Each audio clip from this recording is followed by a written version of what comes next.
Hello everybody, Old Man Comic Book Reviews coming at you from the chilly Michigan basement. The sound you may hear in the background will of course be the furnace. So there you go. We got a stack. I'm going to make my camera person do a close-up for the first time in forever. We'll save it for last. Alright, the Devil's Reign is starting out full blast. We have the first of a mini-series called Devil's Reign Villain for Hire Issue 1. Before I even talk about it, down here in the corner, because we got Rhino, Lady Electro, one of the Carnage rip-offs, but then here's Taskmaster just holding a child saying, oh, we are here to help because we were hired by Kingpin. Writer is Clay McLeod Chaplin. Nope.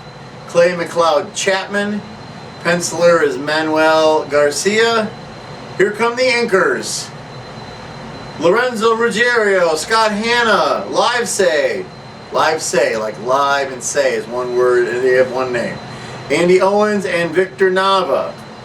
So this is probably telling me why things are coming out a little later than normal. So it's the villains being the good guys, and they're not really the good guys, and they're out to capture superheroes because Kingpin is tired of people being superheroes in his city.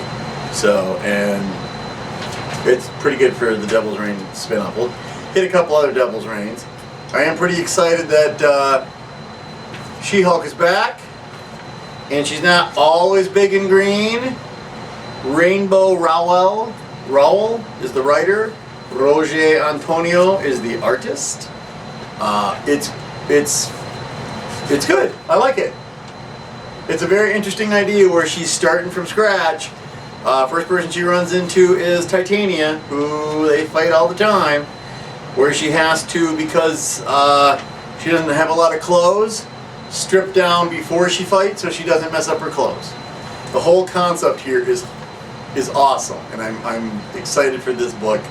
She's not doing the fourth wall breaking of anything, and she does have the Wasp, Janet Van Dyne, being her friend. So this is a good start. I know we got a Scotty Young cover because it's Scotty Young drawing She-Hulk, so it's cute. Flipping to DC for a second, we got Wonder Woman 783. Apparently the guy's name is Image Maker. Whatever. We got Michael W. Conrad and Becky Cloonan writing it. Marcio Takara is the artist. Dr. Psycho has enlisted the aid of the Shining Knight to fight Wonder Woman. There's still all the glass Wonder Womans. Dead Man's still around. Etta Candy's helping out. So, and yeah, we're just getting down to being Wonder Woman. I'm a big fan of just being Wonder Woman. There's a backup story I stopped reading because I was like, ugh, it's just a setup for another comic book. But they like to charge $5 for Wonder Woman as opposed to $4, so whatever. Still a good book. Issue 15 of the Strange Academy. Our boy Scotty Young writing it. Humberto Ramos is the artist. And we're back at the Academy. And we got the, what's his name? With the kid. Where's Doyle? Dormammu. His name is Doyle. And Doyle is missing because he saw a future where he doesn't get to be with his girlfriend and she's with somebody else. And we get to also find out that when magic attacks Wong, he has more magic than she does and she wins the fight. So we also learn that the kid has, this is a really neat analogy for drugs because he lost his powers. This fella named Gaslamp, I guess is his name. Wow, it really was Gaslamp. I was kidding. Gives him a little wish to use his spell, but they wear off, and he's like, you know, you don't have to pay me anything, but here, maybe you should take some of my wishes to school with you and see if any of the other cool kids would like a wish. And yeah, it's a pretty thick analogy there. Plus, apparently, according to next issue's prom. So I can't wait. This is a really good book. And if you saw the preview for Moon Knight coming to Disney Plus in March, we're up to number 7 of our Moon Knight comic book. Our writer is still Jed MacKay. Our artist is still Federico Sabatini.